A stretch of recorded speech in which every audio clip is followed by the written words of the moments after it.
વાગે જ્યારે કૃષ્ણનો જન્મ થાય છે અને ત્યારબાદ એક અલગ જ માહોલ દેશ અને દુનિયામાં પણ જોવા મળતો હોય છે। કૃષ્ણ જન્મોત્સવ ફક્ત ગુજરાત કે ભારતમાં જ નહીં પરંતુ દુનિયામાં પણ તેને ઉજવવામાં આવતો હોય છે। આજે તો ઘરે ઘરે લોકોના ઘરમાં પણ અત્યારે નંદલાલા જોવા મળતા હશે, ભલે બાળા હોય કે પછી બાળ હોય, એટલે કે દીકરો હોય કે દીકરી હોય, દરેક પોતાના જે સંતાન છે તેને પણ કૃષ્ણના રૂપ આપતા હોય છે, કૃષ્ણ રૂપ આપીને તેમને પણ સજાવતા હોય છે। અને અહીંયા પણ આપ જોઈ શકો છો કે ડાકોરના આકાશી આ દ્રશ્યો જોવા મળી રહ્યા છે અને જાણે કે સુવર્ણ રંગમાં ડાકોર નગરી રંગાઈ ગઈ હોય તેવું લાગી રહ્યું છે।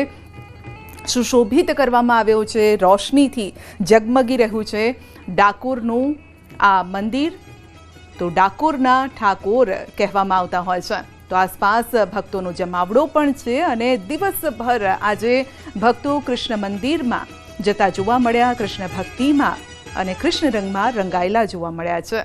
કારણ કે કૃષ્ણનો રંગ જ એવો છે, એક વખત તેમનો રંગ લાગી જાય તો પછી તે છૂટતો પણ નથી।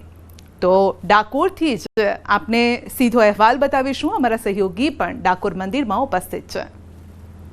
યાત્રાધામ સુપ્રસિદ્ધ ડાકોરની અંદર જન્માષ્ટમીના ઠાકોરના જન્મની હવે ગણતરીના કલાકો ગણાઈ રહ્યા છે, ત્યારે આ જન્માષ્ટમીને લઈને હજારો ભક્તોએ ડાકોરના ઠાકોરના દર્શન કર્યા।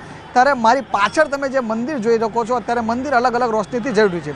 દ્રશ્યો બતાવીશ જે પ્રકારે ન્યૂઝ 18 ગુજરાતીની સ્ક્રીન ઉપર તમે જે આ ડ્રોન વિડીયો તેમજ આ દ્રશ્યો જે જોઈ રહ્યા છો તે પ્રકારે અત્યારે જે મંદિર પરિસર છે તે અલગ અલગ લાઇટોથી રોશનીથી જરૂરી છે। સમગ્ર મંદિર પરિસરની અંદર આવેલા જે દીવાબત્તી છે તેની અંદર 2000થી વધુ તેલના દીવા કરવામાં આવ્યા છે, તેમજ મંદિરને અત્યારે ભગવાનનો કાનાનો જ્યારે જન્મ થવાનો છે ત્યારે મંદિરની બહાર પણ જે કૃષ્ણ ભગવાનની જે પ્રતિકૃતિ છે તેની તેમજ જે ગાયોની જે પ્રતિકૃતિ છે તેના અલગ અલગ રોશની કરવામાં આવી છે અને આ રોશનીથી સમગ્ર મંદિર પરિસર અત્યારે જરૂરી છે। મહત્વની વાત કરવામાં આવે તો જ્યારે રાત્રે 12 વાગે લાલાનો જન્મ થશે ત્યારે લાખો ભક્તો ડાકોરના ઠાકોરના દર્શન કરશે અને આ દર્શનનો લાભો લેશે।